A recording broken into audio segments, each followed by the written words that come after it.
would you have told your players to just grab and hold and not allow them to move? The John Harbaugh play, if you will, on that final scoring play by Clemson. You know, it's easy to say it now, but probably would, and hopefully they kick it. But if you noticed that last play, did you notice the grass that Deshaun Watson had? The end of the protection, everything was really blocked very well. When he got on the edge, there was green grass, guys. He could have ran it in. So I'm thinking if you hold the receivers right there, I think he'll run it in, and that's probably one of the reasons they called that play. But, no, you're exactly right. You know, you hold them. If you hold the receivers, hey, it's a penalty, half the distance to go, kick the field goal, get to overtime. All right, so what is a pick play? On the final play, but on the final play, though, the Alabama DB did, in fact, kind of, jam at the line of scrimmage, and then he fell down on purpose. There wasn't really a pick as the defender went around him. But on the previous touchdown, there was a clear pick play. Like, what are the actual rules on the college pick play? Really, if a receiver is actually running a route, the first one, the receiver, I think, does a very good job where he runs around, throws his hands in the air like he's going to catch the ball. Hands right. there, he's a receiver, okay? All right? He's following the rule. It's a rule. They're not going to call that. The second one, to me, is more – to me, you could have called it because the guy's head's down. It looks like a block. It looks like a body block. You're blocking. And so I could see where you could be upset on that deal. I was surprised a little bit. Nick didn't really maybe zone it off or all that. But, the defense is so good, and they've been so reliable. How many times did you say last night, especially when Alabama got up 14-0, it's over? Yep. And then they come back. Clemson keeps coming back, and then Alabama would go back up. And what would you say? It's over. And then Jalen Hurts on the last run, Doug, you think for sure now, not very much time. They got to go the length of the field, 80-plus yards. Alabama's going to win. But that's where you got to give credit to Clemson. Man, what a bunch of fighters, and Deshaun Watson, what a job. All right, so how did they suddenly make this defense look beatable? Well, it starts with the quarterback, Doug. It starts with a guy that's athletic. If you look at, first of all, 99 plays is different for Alabama. That's a real different game for them. They're not used to being out there 99 plays. And you could tell the last 20 plays, not as quick, not as violent. This is a violent, tough defense, toughest in the country, the best. They do the best job, have the best players. But they weren't as quick as they were in the first three quarters because they've been out there so long. And to answer your question, to me, it's Deshaun Watson. Deshaun Watson and the receivers. Forget about the in-between the tackles. You got to run. But, hey, they've proven all year long, you're not going to run. You're not going to run against this defense. Look at the playmakers. Mike Williams. Jordan Leggett makes the catch of his life. What a catch, huh? What a catch. I don't have no idea how he made that catch. I don't either. But they're constantly moving the chains, and here they go. Can you imagine what the defensive linemen, Jonathan Allen and Tim Williams and Ryan Anderson, they look around after giving unbelievable great effort. They look around. He caught that. We got to go again, a new set of downs. I mean, that gets old and tiresome now. And so you just got to give credit to Clemson. Great plan. It starts with an athletic quarterback. You can't be a statue, not against this group. You got to be able to make things happen. Deshaun Watson ran the ball 20-something times. He may not have got, I don't know how many yards, not very many. I thought it was 73 yards or something like that. 73, but one of those was 15 yards, though, right. which was a touchdown.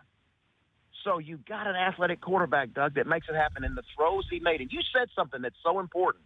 He got hit now. He got hit. He was woozy. You look at his eyes the first quarter, he's looking around. There's some quarterbacks that might want to say, hey, I need to go under the tent. Yeah. I'm hurting. I'm a little bit dizzy. But this is where I give this guy credit now. It's a big heart. They hung in there, didn't flinch, and kept fighting. Houston Nutt joining us in the Doug Gottlieb Show on CBS Sports Radio. I think some people who they parachute in and they think Deshaun Watson, they see him run, and they're like, well, that's what he is. He's run all year. But they let him stay more in the pocket this year to work on his pro skills. It was a lot like Dak Prescott, where ran more early, and then coming back this year, they really worked on keeping him in the pocket, only kind of to revert back to more the quarterback he used to be as a runner against this Alabama team. Do you think that's part of the game plan and part of, hey, listen, we're just trying to win this game. We're not worried about looking good for the scouts as opposed to other games you're looking good for the scouts? Is that actually discussed in college locker rooms? Again, I wasn't there. I don't know, but I think you're onto something because I like your comparison. Number one with Dak Prescott. Both of them are 6'2". I think both of them have a very strong arm, and both of them are athletic. And Donovan McNabb's another guy that comes to mind. This guy is strong. This is the game, though, Doug, that if you look at the game plan, you go back to the sheet, they had design runs for Deshaun Watson. Right. Much more than they did any other game. Because why? Because they have such respect for the defense, and they know how good they are. And so they feel like the 12th man for them is Deshaun Watson. This is their guy. And they stopped a lot of the quarterback runs, but you got to account for him. And the eyes are going everywhere with motion coming in the backfield and Gallman and all these guys. And then you make those throws. You got to be a man now to set in this pocket knowing that they're coming 100 miles an hour around the edge, and they're going to arrive with some very bad intentions and a bad mood. They're coming to hit you. And you just got to give this guy credit. Great heart, great poise, especially the last drive, especially. Does it take away from Alabama that you start to look now at the quarterbacks they played against and you think the defense was spectacular, but they weren't playing against the elite college quarterbacks? In your mind, does that take away from the defense and now we see them against one of the elite college quarterbacks and they give up 35? I don't. I think they're elite. I think they're big time, especially on defense. I really do. And you look at Clemson, they shut out Ohio State. Now, we all have respect for Ohio State. Nobody picked. I'd be really surprised if anybody said, hey, yeah, I raised my hand. I believe that Clemson's going to shut out Ohio State and hold them to 0 points. I don't believe that. So you got to give them credit. I think it's an elite defense, a big-time defense. They know how to win. There's no question about it. But that's where you got to give Clemson. You got to give Clemson a lot of credit. But wouldn't you believe if we said, hey, Alabama's going to score 31 points before the game? If somebody told you Alabama's going to score 31 points, you would say, that's enough. Yeah. It's over. But not so. Houston Nutt, our guest on the Doug Gottlieb Show on CBS Sports Radio. And look, you're a former SEC head coach, but you played in the Big Eight. So I'm just wondering, do you think the ACC now can lay claim to being the best conference in the country?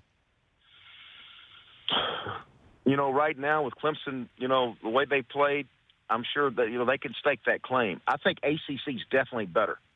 I don't know if I can go say from top to bottom they're the best. I don't know that. The SEC's down. There's no doubt about it. They're down this year, Doug. They're down as I've ever seen them because of quarterback play. But it won't be long. They'll be back because especially on the defense in the trenches. The defensive linemen, the athleticism, they'll be back. There's no question in my mind. But the quarterback play, if you look across the board, it's been down. And then because of that, the league's down. Dabo beat Urban and Saban. Dabo was 19-15 his first 3 years. Terry Don Phillips, their AD at the time, stood by him the whole way. And even though he was, an Alabama guy, he was the fill-in head coach when they fired Bowden. And he, from interim to head coach, 19-15. But that doesn't happen most places, right? I mean, we saw Charlie lose his job after 3 years this year. Did you know that this was coming from Clemson after they had been there 3 years? No. I don't think anybody would say that they'd be on this kind of run. But that's where you got to give it a lot of credit to Terry Don Phillips. And I was so happy that Dabo mentioned his name last night because he knows. He knows he stayed in that foxhole with him, and you hit on something that is so rare. You have an AD that sat in there and believed in his coach. Took this guy and, who's never been a coordinator. Said, I believe in this guy. He knows how to lead these men. He knows how to keep this team together. He'll have chemistry. He'll have an attitude. He'll have toughness, passion. And he led this team. And, boy, look at the last 3 years. I mean, they've done something. And you just mentioned two giants. He beat Nick Saban and Urban Meyer now. That doesn't happen too much. Nick Saban never lost in championship game, and Urban Meyer's record in playoff games and in big bowl games is outstanding. He beat them both in back-to-back fashion. As you mentioned, shut out Urban. It's what an incredibly impressive time. Last thing, is there any way in which you can start a movement to vote for the Heisman Trophy later? Like, it's for the best. Thank you. It's for the best college football player. Why don't we wait till all the college football games are done playing, and then we'll decide who the best player is? Thank you, Doug. It makes all the sense in the world to me. And plus, I'm sure coaches would love it and get off all the banquet circuit before the bowl game. Let's wait. And let the bowl, everything finish out. Let's just wait a few more weeks. And I know it's easy to say now, but just look at what Deshaun did the last 3 or 4 games compared to everybody else. Yep. I mean, this guy was in a little bit of a funk early on, first 2 or 3 games, and then, they get beat by Pittsburgh, and all of a sudden there's a focus. There's a real focus to reset this thing. And look at the run and just the completeness of offense, defense, special teams, and Deshaun Watson leading the way, by far the best player the last 2 or 3 weeks on the field.